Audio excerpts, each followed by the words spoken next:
Hello once again, my beloved ghouls and goblins. Today we're taking a voyage down to the land of milk and honey, where dreams are made and where it never rains in the southern part, I've heard. Yeah, we are headed down to California to try and crack some of the weirdest paranormal cases out there. So let's dive on in for the top 5 scary unsolved mysteries in California. You let me know down below which state we gotta check out next on our paranormal road trip across the United States. Let's go. Number 5, the Dark Watchers. California is oft considered one of the most beautiful states. It's got gorgeous mountains, lush beaches, sunny days. It's practically a paradise. But behind sun-streaked sands at the peaks of the Santa Lucia Mountains lies a dark secret. A mysterious group of shadowy beings watching over the people below. The locals call them Los Vigilantes Oscuros. Los Vigilantes Oscuros, or the Dark Watchers, were first reported during the 18th century by Spanish settlers who arrived there. The stories would describe these tall, featureless specters that would appear for a moment, serving as a warning before someone's imminent disappearance. It was the last thing you'd ever see. Now, these creatures towered over mortals and looked human enough, but were anything but. They stood 10 to 12 feet tall and were said to be draped in cloaks or capes and wore large brimmed hats like that of a witch. Folklore and oral stories describe these creatures as sternly observing, watching over on high, and seemingly only pursuing those who disturb them. But it is said that those who approach these figures vanish into oblivion, never seen again, not even leaving behind a footprint. So what are they? With hundreds of years worth of reports and sightings, surely someone must have some guess as to what scary shadow people are watching you in the mountains. Now, the prevailing and admittedly kind of dull theory is that the Dark Watchers are a symptom of pareidolia, a very common psychological phenomenon in which the human brain attempts to seek out patterns that it recognizes in something weird. It's why our brain often fills in strange details in the sky. If we see something up there, we can see a flying saucer kind of because we want it to be a flying saucer, you know? Our brain fills in the details we think we see. Encounters of Dark Watchers could just be the shadows of swaying trees or creatures darting about in the night and tired eyes mistaking it for something else. But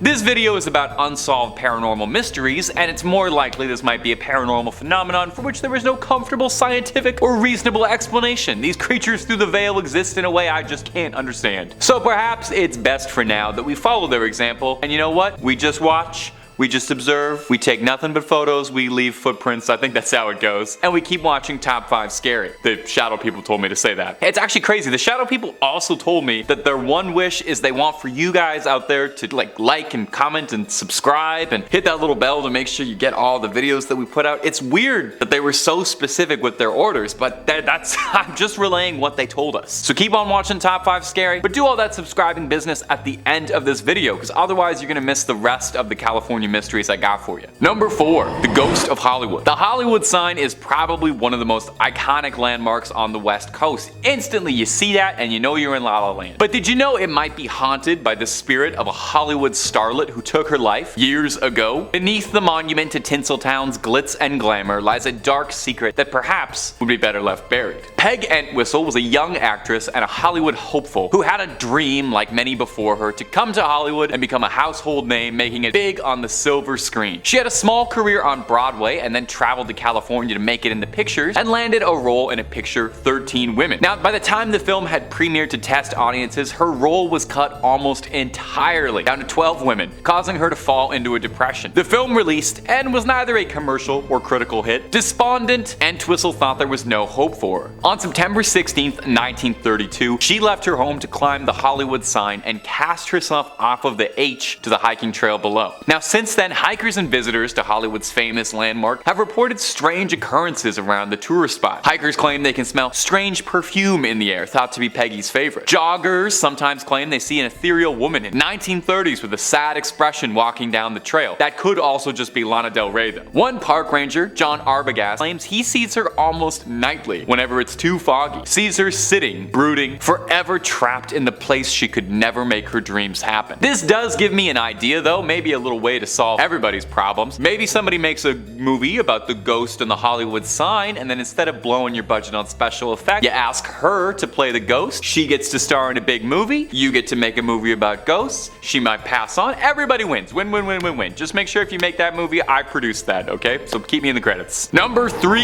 the Queen Mary. Now this next one is a beloved tourist spot. It's one of the most famous ships in the country, and there are few ships in the United States even half as haunted as the Queen Mary. A decant decommissioned ship that was converted into a hotel in Long Beach, California. It's stately, it's lush, it's got all the comfort and modern amenities of being a Navy man, bursting with restless spirits. The ship was christened in the mid-30s by the Queen Mary herself. That's why they named her that. And it was retired 3 decades later. It's since been converted into a hotel where guests can go and rent out a stateroom and pretend they're crossing the Atlantic in style. Now, there are a variety of spots inside the Queen Mary that are said to be congregation points for all things supernatural and strange. Perhaps if you know already anything about the Queen Mary, the most famous is Stateroom B340. Now, this was a problem before the place was even haunted. In 1948, a passenger, Walter J. Adamson, passed away in the room under unknown conditions. Nothing really came of this event until 1966, when a woman who was staying in B340 reported that she was woken up when the bed covers were pulled away and she saw a spectral man standing at the foot of her bed, and it was no room service. She screamed and rang for a steward, but as soon as the steward arrived to assess the situation, the man had vanished. Now, guests staying in this room claim they hear someone knock at the door in the middle of the night. The Mary's maids too complain that they find water running in B340 when no one's been in it in days. People have reported all kinds of ghosts around the pool as well. There's a woman in an old wedding gown people say they see, a young boy in a suit, a cloud of steam appearing out of nowhere, and then a girl in a blue and white dress who disappears in an instant, or maybe it's a gold and black dress, I'm not sure. Whatever the case, there's so many ghosts up in the Queen Mary, it's definitely worth checking out if you've got an EMF reader in your suitcase when you're going to California. Number 2, Griffith Park. Now, if you're a real avid cinephile, a student of the silver screen, perhaps you'd recognize Griffith Park for its use in a ton of Hollywood productions. The sprawling, rugged, mountainous set is home to a lot more than memorabilia for Hollywood. It's also said to be home to spirits and haunted by a century-old curse. It's said to have started all the way back in 1863, when Donna Petronilla, the niece of land baron Don Antonio Feliz, was cut out of her will. She was spurned and placed a hex on his land and cursed him for this indignation. She vowed that the land would never turn a profit for him, and that as long as he lived there, he would suffer misfortune until his untimely death, and anyone who was stupid enough to own the land afterward would get the same treatment. Now, local historians say the man who negotiated the ranch's rights was slain in a saloon duel, and the land's new owner was fatally struck by bandits in Mexico, so not looking good. A wealthy industrialist would end up buying up 4,000 acres of the land in the 1880s, but he ended up donating the land to the city of LA after strife and all sorts of malfeasances were causing problems with his ownership. He ended up striking his wife in a rampage. Now, she survived, but he went to prison for 2 years and passed away almost immediately after his release. Pretty suspicious, pretty strange. The landowners all died in rags, their reputation tarnished, and now that it's LA property, Griffith Park wasn't making anyone particularly rich. Was Donna Petronilla's curse that effective, or just a series of sheer coincidences? There are some who say Donna still watches over the land, ensuring her vengeance is carried out forever. Some visitors to Griffith Park claim that they see her spirit haunting the ground. Her vengeful ghost is said to appear as a lady in an all-white dress who materializes before locals for a moment. And number 1,